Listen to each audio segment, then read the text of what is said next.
Perfect.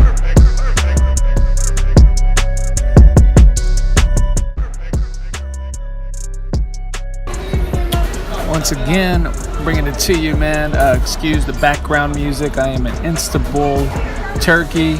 I'm at the airport, but I love boxing, guys. I love bringing you takes, non-biased takes. So I decided, you know what the hell? Let me do a video here, put out some new information and some opinions so we can talk about it, discuss it in a non-biased way, because that's how we do it here, man. We don't want no biased takes. We don't want no fanboyism here in this channel, and that's the reason why we're listening, because we're tired of those other channels trying to push their stupid agenda, whatever it may be. But enough of them.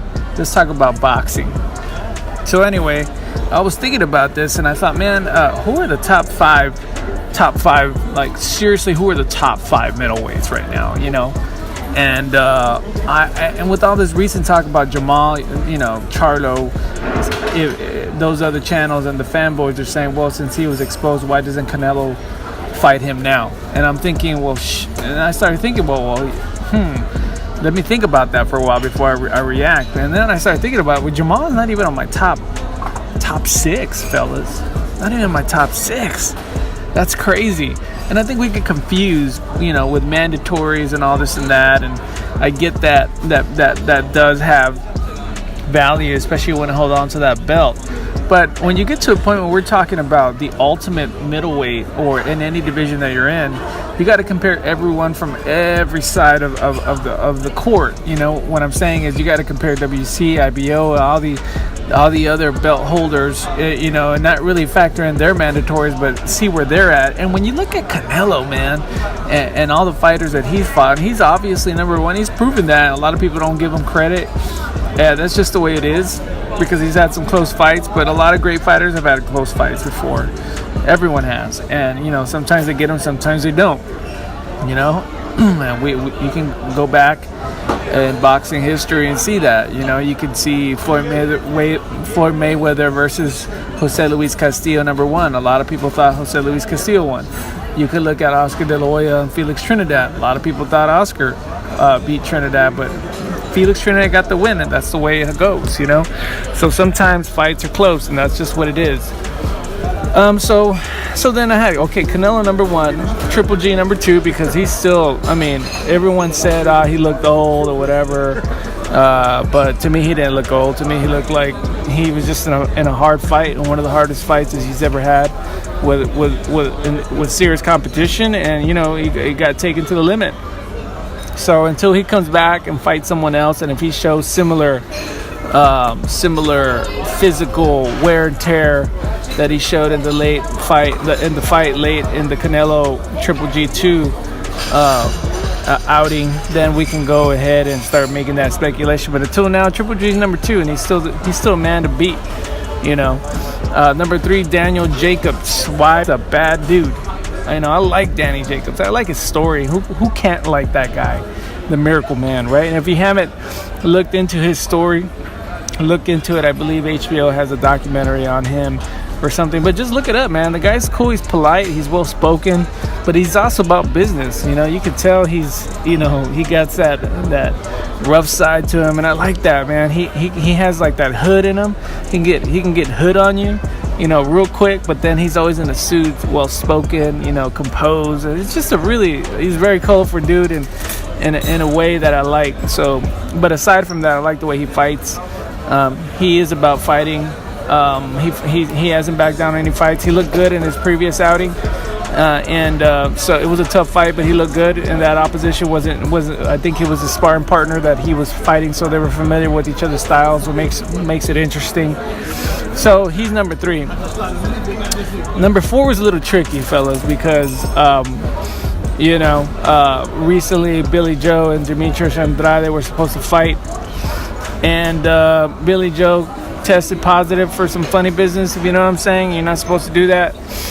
And that fight would have told me what level Demetrius was at, and it would tell me if Billy Joe Saunders was for real, because Billy Joe made David Lemieux look stupid. You know, he really dominated him, and it shows that the guy can box, but we haven't seen him with someone that is slick and elite and tricky, and that person would have been Demetrius Andrade, but that didn't happen. So I'm gonna put Demetrius Andrade in number 4. I'm gonna put him 4, man. He's fought in pretty good opposition, not the best, but he's looked good when he does it. He's dominated. He's been calling out Jamal Charlo, and they seem to ignore him, but we don't know the politics behind that. We don't know what that looks like for them money-wise. Again, you go back to what I was talking about. Jamal Charlo probably sees Demetrius Andrade like someone with as a tough fight, and maybe not the fight that they want. They want the bigger money fights. But this whole video is about proving that they're not in a position to be asking for that.